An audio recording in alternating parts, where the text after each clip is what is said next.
अकेलापन एक ऐसा शब्द जिससे सब घबराते हैं। अगर मैं कहूं कि आपको अकेले रहना है तो आप परेशान हो जाएंगे, क्योंकि हमें इसकी आदत नहीं है, ना ही हम ऐसा करना चाहते हैं। बदलते जमाने के साथ लोगों का रहन सहन तो बदल ही रहा है, साथ ही जीने का तरीका भी बदल रहा है। कई लोग ऐसे हैं जो किसी मजबूरी में, जैसे नौकरी इत्यादि के कारण अकेले रहते हैं, तो कई लोग ऐसे हैं जो अपनी मर्जी से अकेले रहना पसंद करते हैं, अपने काम को सच्ची लगन से अकेले ही करते हैं।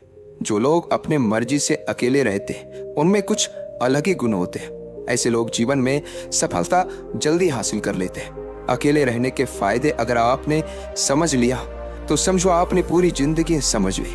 अकेले रहना किसी के लिए वाकई आसान काम नहीं है। अकेले रहने का लेकिन ये भी मतलब नहीं है कि हम अपने घर परिवार मित्रों से दूर रहें। अकेले रहने की भी एक कला है जो आगे आपको इस कहानी में पता चलेगा। अकेले रहने का यहाँ मतलब है एकांत में रहकर अपने काम को, अपने सम्मान को, अपनी प्रतिष्ठा को, अपने अंदर झांकने की कला को, अपने उज्जवल भविष्य को आप कैसे आगे बढ़ा सकते हैं उसके बारे में जानना।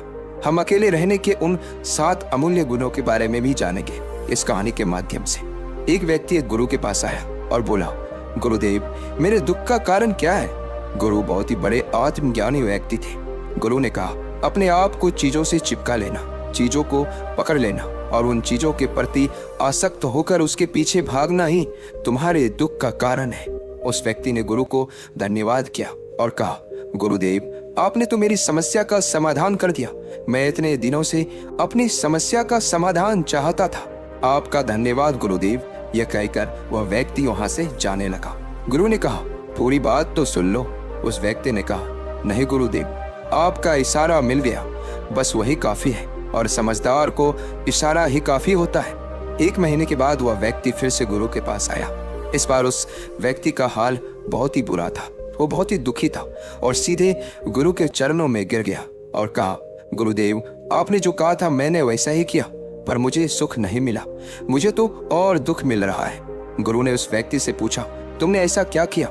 व्यक्ति ने कहा, मुझे अपने परिवार वालों से, मित्र, रिश्तेदारों से दुख मिल रहा था। मैंने उसे छोड़ दिया और छोड़कर चला गया। 2-4 दिन तो मुझे अच्छा लगा, पर धीरे धीरे मुझे उनकी याद आने लगी। अपने माता पिता, अपनी पत्नी, अपने बच्चे याद आने लगे। रिश्तेदार, यहाँ तक कि अपने शत्रु भी मुझे याद आने लगे।